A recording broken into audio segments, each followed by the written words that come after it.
go ahead. Good morning to everyone. I know. I will be the only one talking English today and maybe also tomorrow, but bear with me.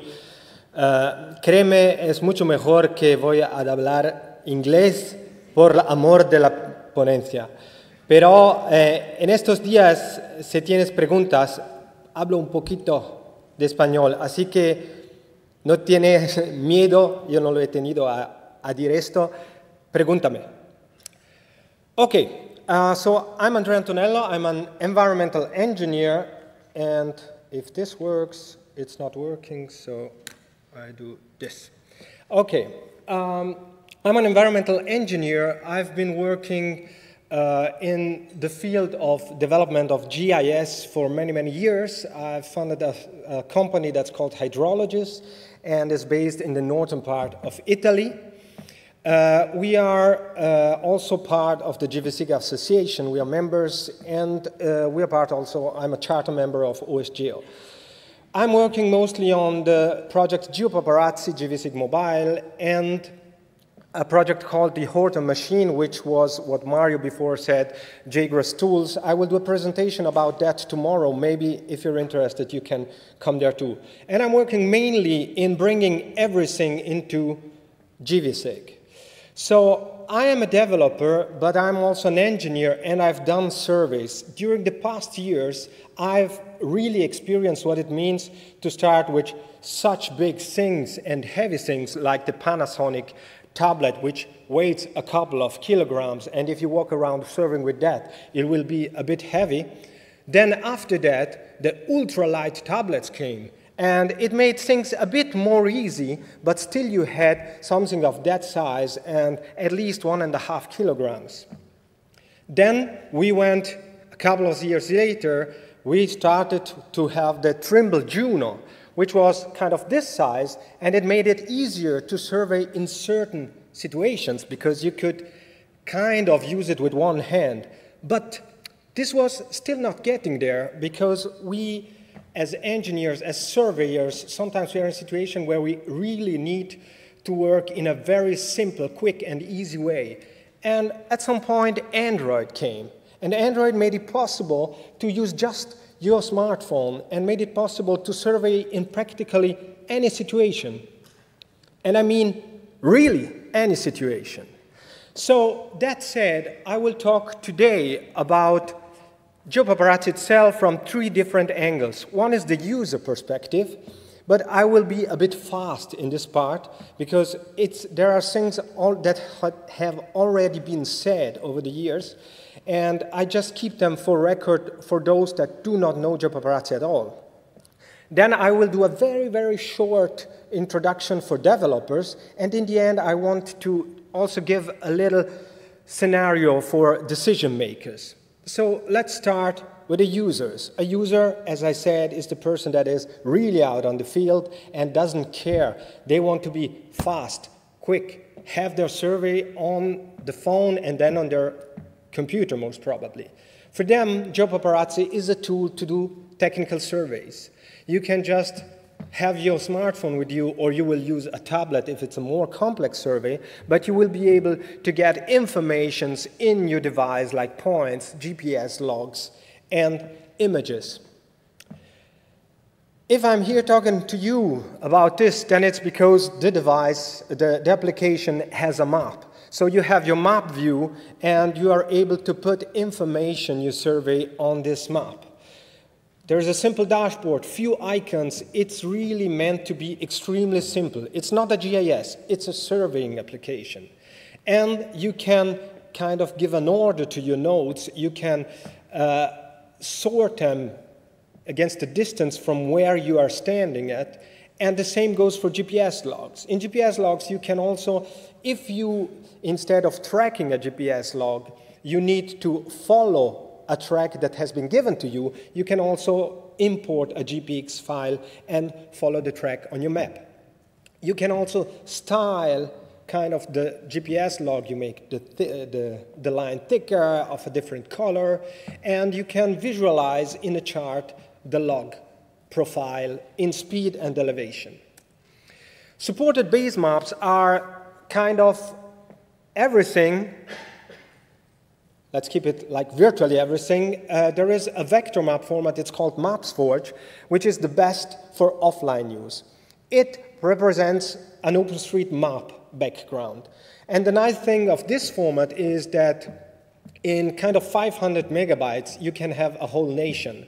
Germany, it depends on the information the nation has in it, like Germany has 1.5 gigabytes, but still, it is a size that you can always have fitting in your device nowadays.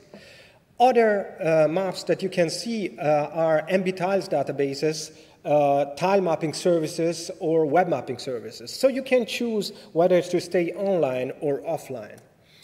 When it comes to vector data, it's spatial light and nothing more for now.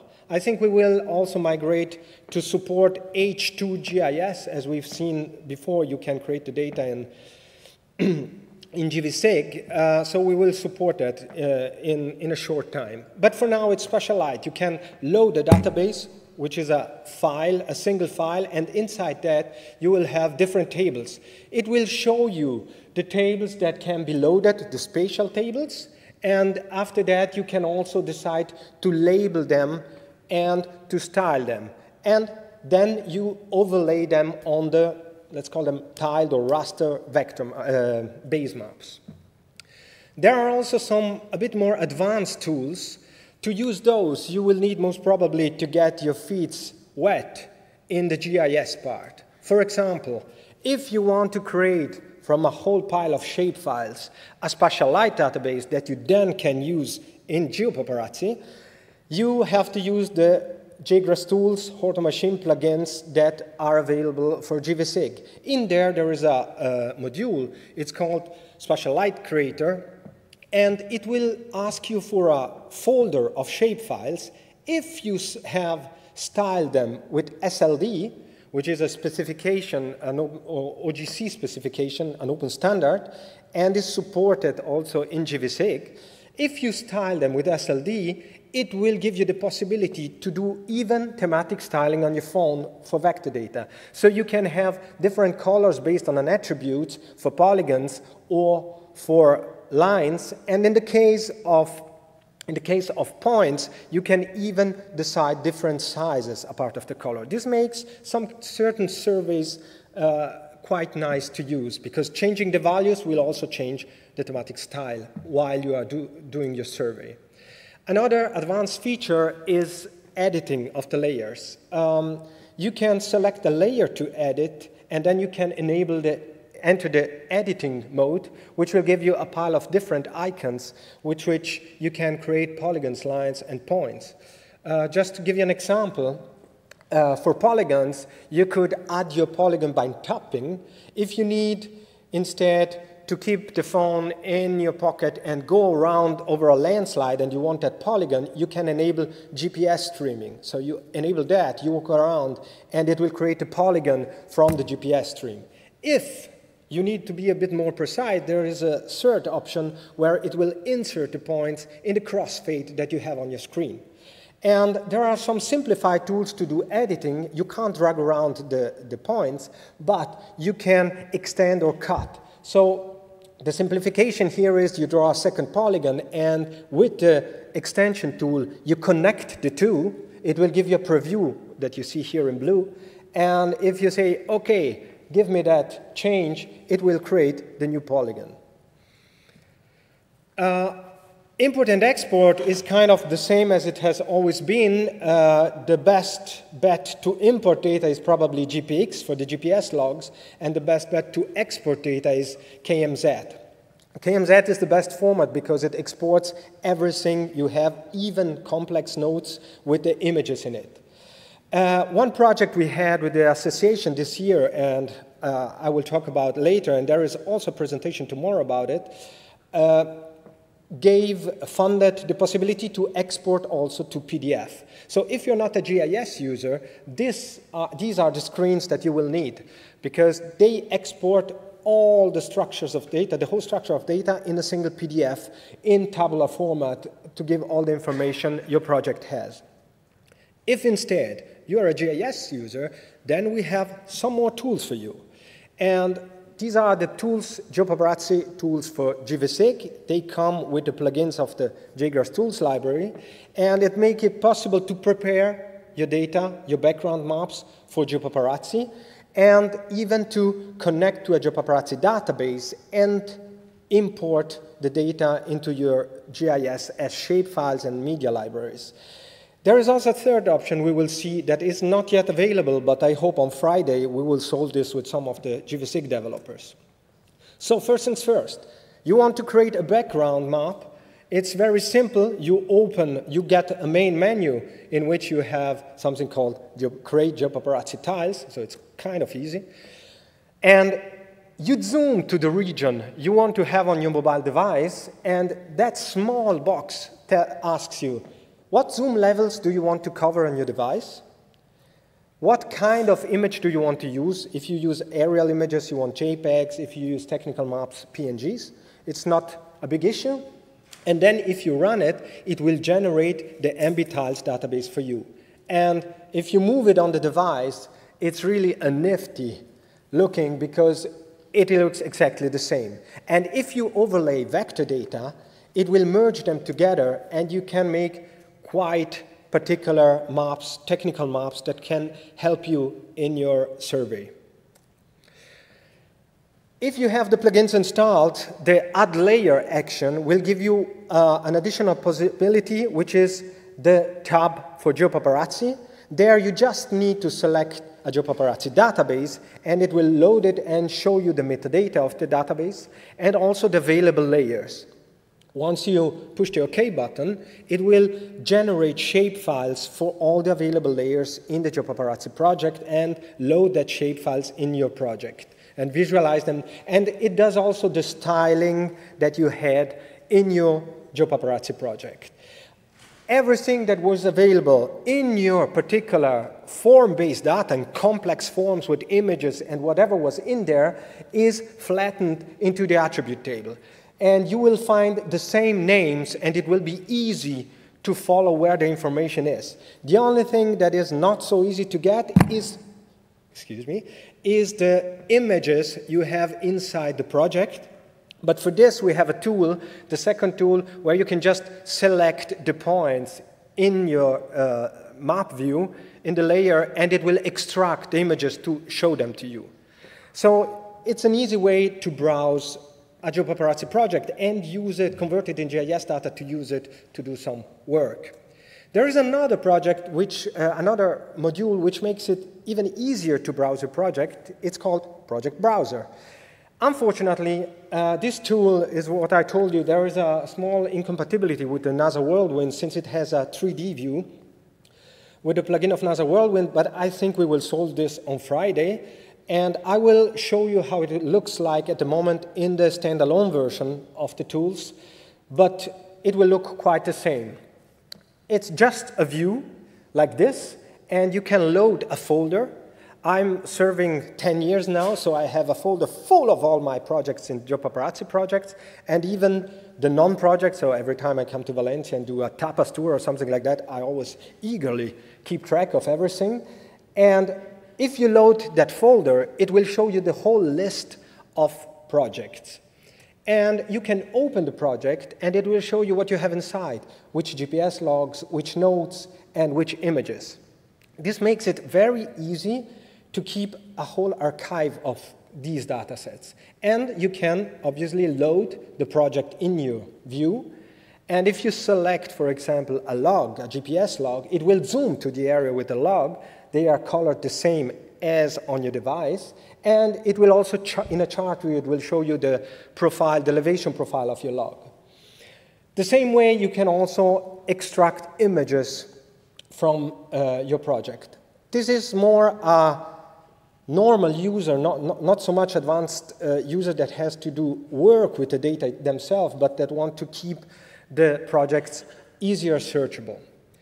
There is one more thing connected to this. There is a small icon on the upper right part which enables a server mode.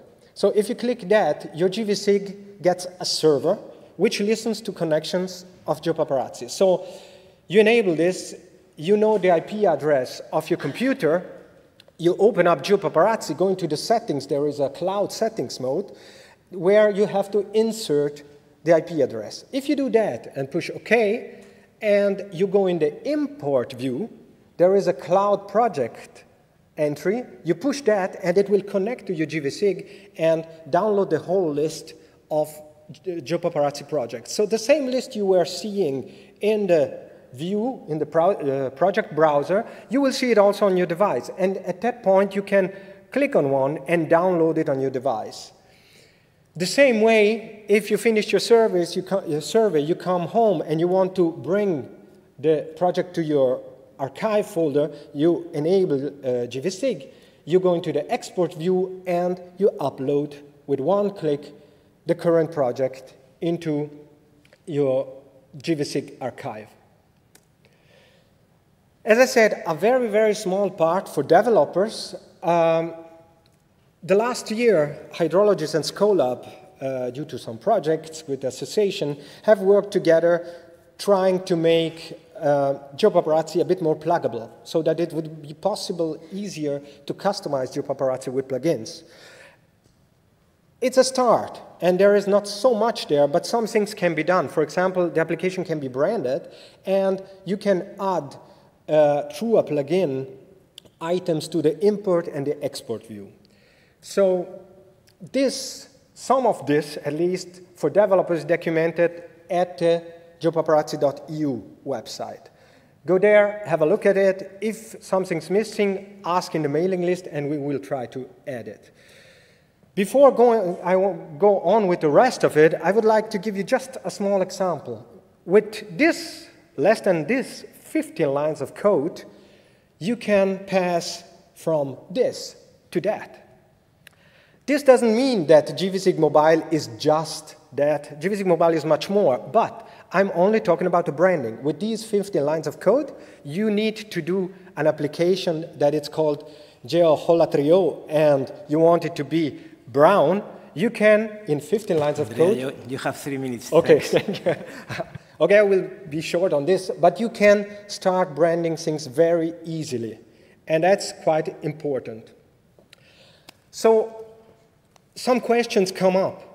Where are we going with these two projects? What is the momentum, and do institutions trust those projects? Because Geopaparazzi has a particular name, and many asked me in the years, change it to something serious. But luckily, after 10 years, I think Geopaparazzi has made it to be to have a quite good reputation, and it is experiencing a good momentum. And even if the most updated plugins for Geopaparazzi are inside gvSIG, because we are developing it and keeping them updated with the Geopaparazzi releases, there are also plugins in QGIS and even in GRASS. So I think this is a very, very good thing for the community of Geopaparazzi and gvSIG Mobile. It has many thousands of active installations, and it has many 10,000s of installations over the years. This will remain a general mapping, digital field mapping application. What about gvSIG Mobile?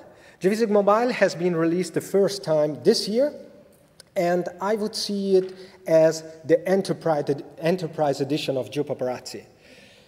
It fits in a complete stack, software stack of the gvSIG Association, and this is very important because this brings the gvSIG Association to have the online part, the desktop part, and a connected mobile part which fits both with the desktop and with the online version.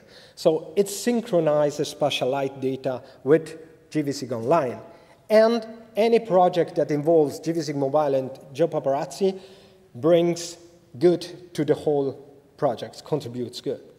So the best thing to do is to explain is end this presentation with a couple of use cases and see how and where Geopaparazzi and gvSIG Mobile have been used. The first time I heard about some external use was the Osaka disaster management system. In 2015, in Osaka, they developed a management system that was based on Geopaparazzi and MapGuide open source. it was kind of cool to see Geopaparazzi translated in Japanese. Then the New York Natural Heritage Program decided to invest on Geopaparazzi because they wanted to use it in their program called IMAP Invasiveness, which is used to map invasive species in the field. This project was important because it was the first project that came to us and funded some development. If now Geopaparazzi has polygon editing, it's only because of this project. It's very interesting that Geopaparazzi got fundings the first time. We're in Italy, and it got from Japan and from kind of the farthest places around the world, but nothing in Italy. But this is something that happens often. Well, we go on, we met with Scolab, we started to be inside the gvSIG association, and gvSIG Mobile and gvSIG Online started to work together. For example, the International Union for Conservation of Nature, there the first workflow of gvSIG Mobile with gvSIG Online is shown.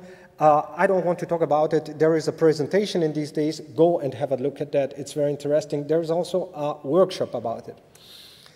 Another project that contributed was the survey of the electrical network of a small village called Costello, where the Geopaparazzi has been used to digitize the lines of the electric network and also collect information of all the items along the network with images. And then it would synchronize to a server to visualize everything. In EGI, it's been talked about in the presentation before mine, and it will be a presentation tomorrow. Have a look at it. The National Institute for Statistics and Geography in Mexico invested in a project in which we are participating and to do a customization of Geopaparazzi for geological and hydraulic survey. One last, and then I'm finished. I want to spend just a couple of slides on this because this is an interesting one. The FAO, which is the Food and Agriculture Organization of the United Nations, is investigating open source applications to create a land use surveying crowdsourcing app. They want to cover the whole world, and they sponsored some development to do some tests. And as we speak, and in the last week, it's been tested in Zimbabwe. Why is this application so interesting? And why am I showing you this? The application, this part itself, it's quite easy. You have a regular grid, and you want to know the land use in those points. So you send out a lot of people with the same spatial light database, with the points, with the thematic styling to make sure that they know what is already surveyed and not. They need to take pictures around them and put information about the land use. And this is the easy part. It's even way simpler than Geopaparazzi or gvSIG Online, because it just has 4 icons, and the lower 2 are kind of useless. One is the exit and one is an information button. It's 2 icons. It's enough. But the very interesting part is this project doesn't need a server. And this is something I have heard many times. They come to me and say, I want to do this survey, mostly in cases of development countries, because the problem is not so much to pay for a server the first time, but it's to maintain it. And in development countries, often it happens they maybe invest the first time and then the server goes rotten somewhere. With this concept, I don't like it very much, but it works because you lean on services of Google, which are free. You can just create an account, and it will give you a lot of space in Google Drive and the possibility to use fusion tables. So what happens with this application is every time you have points you want to upload that you have modified, you can connect, it will check your account, it will connect to Google Drive, upload there the pictures, and upload all the information in fusion tables. You go in your browser, you enter your account, and you will find a nice table with image preview of your survey, and maybe you see it, there is a tab there that says map of location. In there, in a Google map, it visualizes you the points that you can click, and it will show you the whole information. As I said, it's always better if you have the resources to have your own server where you keep your own data. But there are many situations where you don't have the possibility. This is a possibility in those cases. And this is where I end. I thank you very much for your attention, and I leave you with a couple of links here, which is usual, the homepage, the mailing list. If you are afraid to write in English to the mailing list, there is a Facebook group where you can write in any language. We have a guy that speaks only Japanese, and he always writes in that list to ask for, in the Facebook group, to ask for help, and Facebook translated, and we try to help him. So I think Spanish would be way easier. And if you want to help translating, this is the link, and I publish all the news about Geopaparazzi in the last link down there. Thank you very much.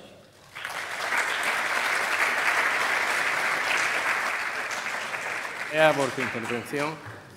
A continuación, en la próxima ponencia se